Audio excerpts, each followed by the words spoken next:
Hello and welcome everyone to the Environment Primer series of Drishti IAS. My name is Pragya and today we are going to discuss a very important topic that is in news recently. The title of our today's discussion is the Conference of Parties, also known as the COP. So if I talk about COP, it is an annual meeting that is being held to see the accountability of an agreement that is signed between the countries to reduce the impact of greenhouse gases, which in turn are responsible for the rise in average global temperatures. In this discussion, we are going to study firstly about what is COP. We are also going to see the United Nations Framework Convention on Climate Change. We are also going to discuss some of the major COPs and their outcomes, and in the end, we are going to see a practice question for your prelims examination and a practice question for your mains examination. So if I talk about the background of our today's topic, the 28th edition of the COP or the COP28 is being held at Dubai, UAE from November 28 to December 12.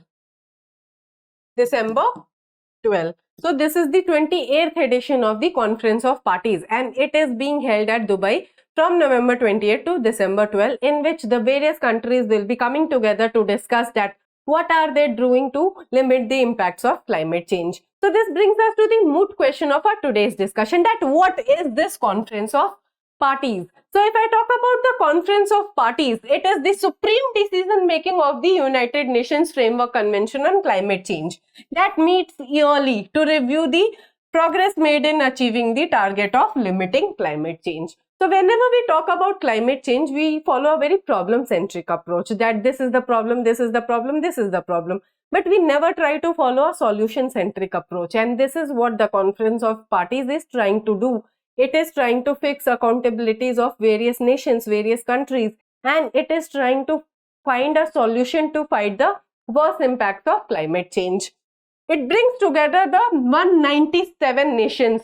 So see, there is a global participation, huge global participation, and that is why I am saying that this is the world's biggest climate meet. Okay, and territories which are also known as parties that have signed the United Nations Framework Convention on Climate Change. Now let us discuss the historical background, that how this COP came into existence. Okay, so the year was 1992 and at the Rio Earth Summit, 154 countries signed a multilateral treaty called as the United Nations Framework Convention on Climate Change, or the UNFCCC.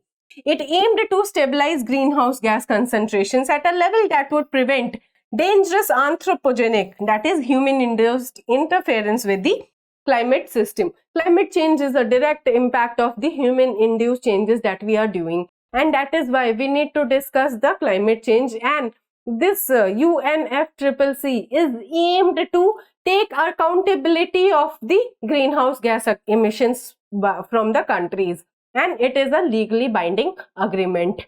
If you talk about the moving further, COP was a result of a strong belief in the power of international agreements to tackle environmental problems. So let me explain this to you, that we have a separate branch of law known as the international law, which is based on the principle of just cogence. That means it is agreed between the countries mutually that yes, we are going to follow international law, and international law is a product of customs, judicial decisions, treaties, conventions, etc. So when this international law was being discussed, the countries also said that yes, why not to employ this international law to solve environmental problems as well. And they had already seen the success of Montreal Protocol and such other international conventions. So they decided that yes, we can use international law, and if you violate this, you will face sanctions from various other countries. So international conventions and treaties and the branch of law known as the international law was used to solve environmental problems as well.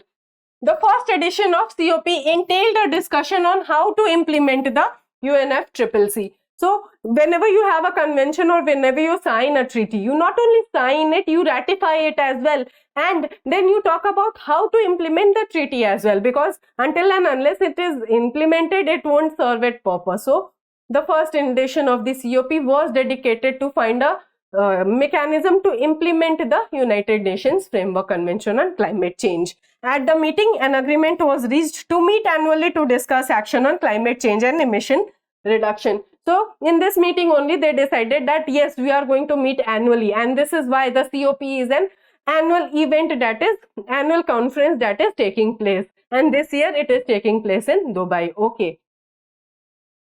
Now let us talk about the United Nations Framework Convention on Climate Change. So the 1987 Montreal Protocol is an international treaty designed to protect the ozone layer from depletion. Then in 1991, the bilateral agreement between the US and Canada was signed, and it helped combat acid rain by limiting the emission of sulfur dioxide. So see, this is what I was talking about. The success of the Montreal Protocol, the success of this 1991 agreement led to the inception of the United Nations Framework Convention on Climate Change, because we have seen previously that yes, the experts were discussing the viability, the implementation of international law so as to solve the environmental problems as well, and this is how UNFCCC was conceived. Okay, moving forward, the UNFCCC signed in 1992 at the United Nations Conference on Environment and Development, also known as the Earth Summit, the Rio Summit or the Rio Conference, and it entered into force on March 21, 1994. The convention has near universal membership, as I have already stated that it sees the participation of 197 nations as of now, and is the parent treaty of the 2015 Paris Agreement. Paris Agreement is also legally binding. Kindly remember this thing, that if you will violate the Paris Agreement, you will be prosecuted, you will be facing sanctions. And this is the beauty of international law, that the countries come together and they mutually decide that yes, we will fix accountability, we will put sanctions if a country is not following the international conventions. Okay.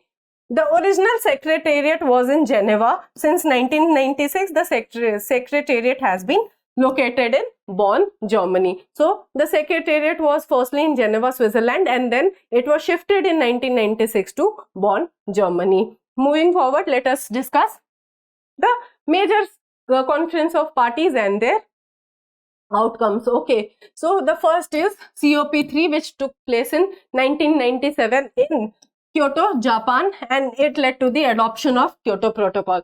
Kyoto Protocol talks about, making the rich and the industrialized countries accountable for limiting their greenhouse gas emissions at a certain point of time. It expired in 2020 and is replaced by the Paris Agreement. Okay.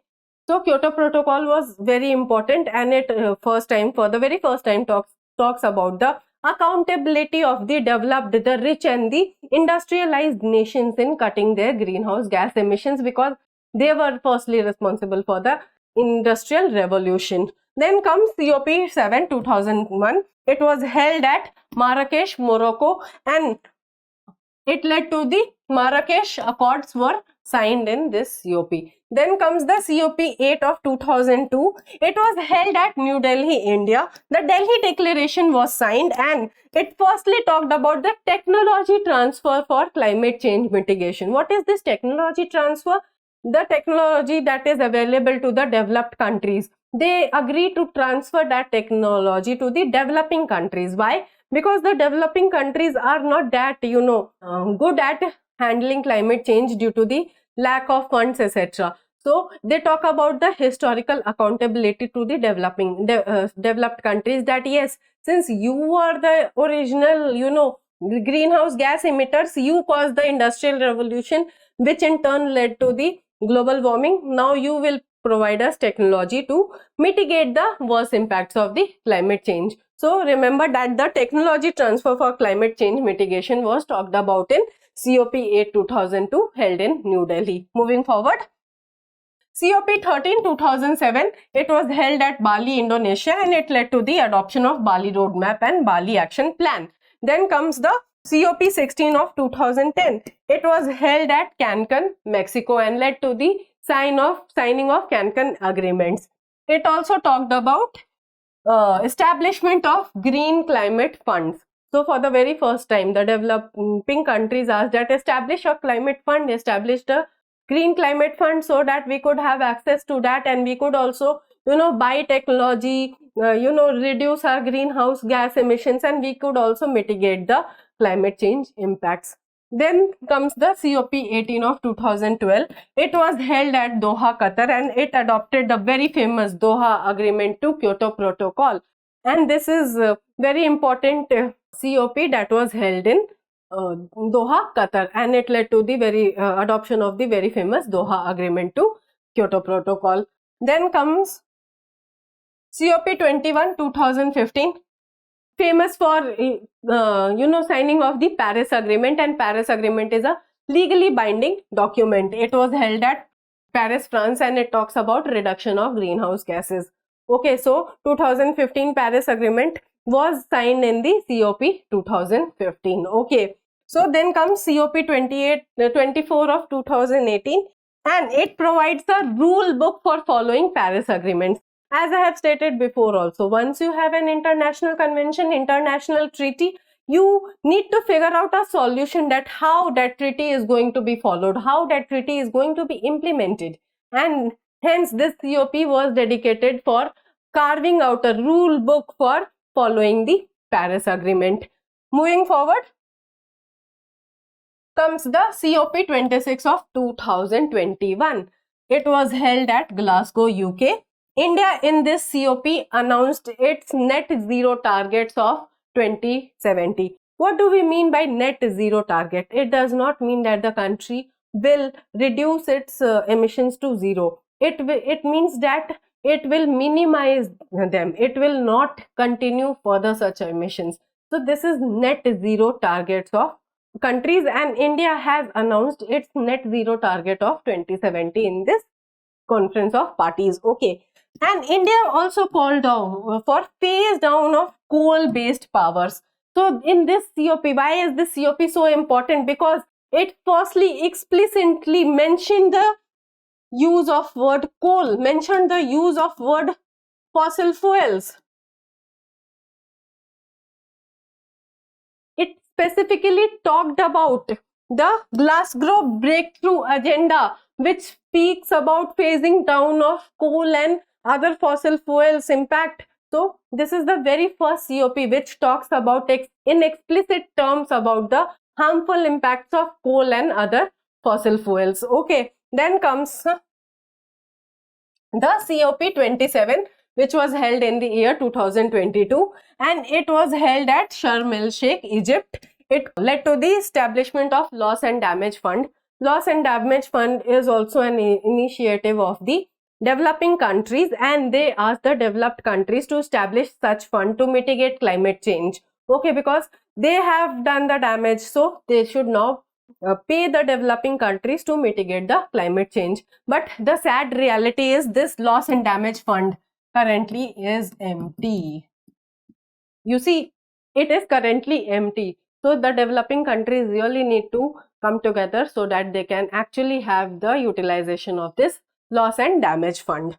Okay, it also led to the African Carbon Market Alliance and the Mangrove Alliance for protecting the mangrove forests throughout the world, especially the Sundarbans. We have already discussed the saving of Sundarbans in our environment primer lectures. Okay, so this Mangrove Alliance talks about saving the mangrove trees across the world because they are the lung of the earth. They generate huge amount of oxygen, and they are very important for absorbing the carbon dioxide. So this COP is very important. Now let us see what the countries discuss in the COP 28 and what are the outcomes of the COP 28. With this, we come to a conclusion of our today's discussion. We have seen what is Conference of Parties. We have also analyzed that the historical background, the United Nations Framework Convention on Climate Change, and we have also seen that how this Conference of Parties has led to various environmental breakthroughs and their major outcomes. Okay, now let us see a practice question for your prelims examination. So the question is, consider the following statements. Your statement number 1 is, COP is the governing body of the UNFCCC. Your statement number 2 is, the first COP was held at Kyoto, Japan. Which of the following statements given above are correct? Your options are, option A is 1 only, option B is 2 only, option C is both 1 and 2, and option D is none of the above. Kindly drop your answers in the comment box below. Now let us analyze a practice question for your mains examination. So the question is, describe the major outcomes of various COPs in mitigating climate change. Firstly, you will talk about what is Conference of Parties, as I have discussed in my lecture today. Then you will write about the United Nations Framework Convention on Climate Change. Then you will discuss major COPs and their outcomes in the environmental jurisprudence that is happening in mitigating climate change throughout the globe. And you can conclude holistically that yes, now we need to take accountability, now we need to find solutions because climate change is already here. So you can conclude very holistically. I hope this session was insightful for you. If you have any feedback regarding this session, kindly drop it in the comment box below. If you liked today's discussion and found it to be helpful, kindly like the video and subscribe to our channel for more such updates. Thank you.